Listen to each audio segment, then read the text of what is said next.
मैं फारूक अब्दुल्ला साहब से पूछना चाहता हूं, आपने लोकतंत्र की बात की है।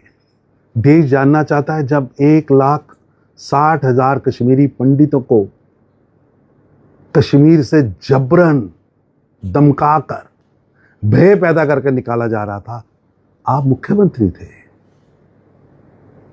मुफ्ती साहब देश के गृह मंत्री थे, आपने क्या उपाय किया?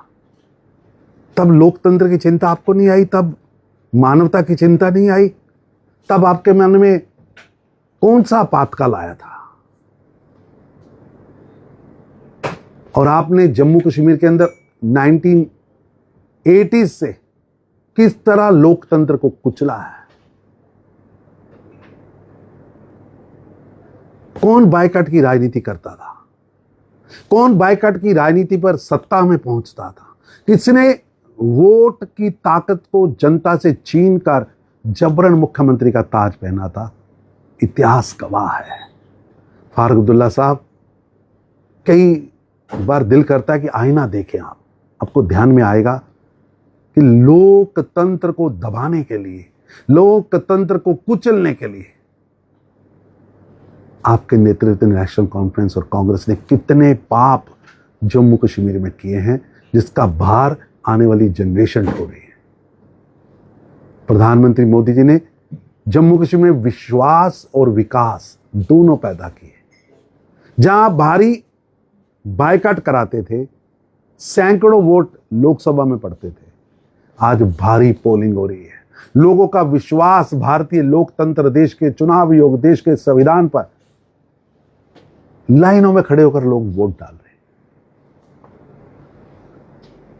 जनता ने प्रधानमंत्री मोदी जी की भारतीय जनता पार्टी को, आपकी पार्टी से 1,60,000 ज्यादा वोट दिए हैं। आपने क्या किया? जम्मू कश्मीर के नौजवानों के हाथ में पत्थर पकड़ा दिए थे, बंदूक पकड़ा दी थी, हथगोले पकड़ा दिए थे, ग्रेनेड पकड़ा दिए थे, मिसाइल पकड़ा दी थी, सभी और लाशें ही लाशें थी। उससे निकालकर मोदी जी ने शांति की बहाली की है। अब नौजवानों के हाथ में कंप्यूटर है, कलम है, जिससे वो भारत का, जम्मू कश्मीर का भविष्य लिख रहे हैं। तरक्की की नई रफ्तार है, इंफ्रास्ट्रक्चर खड़ा हुआ है। अब आपसे काम नहीं हो पा रहा, नाच ना जाने आंगन टेढ़ा। पूर्णतः सरकार है, सभी विभाग आपके पास हैं, पुलिस को छोड़कर। अपने मैनिफेस्टो को पूरा करने की बजाय, एक एक वादे को आगे बढ़ाने की बजाय अब बहाने ढूंढ रहे हैं। जब नेशनल कॉन्फ्रेंस ने विधानसभा के लिए पर्चा भरा था, तो जिन परिस्थितियों के लिए भरा था, जिन वादों के लिए भरा था, दोनों आपको भूल गए।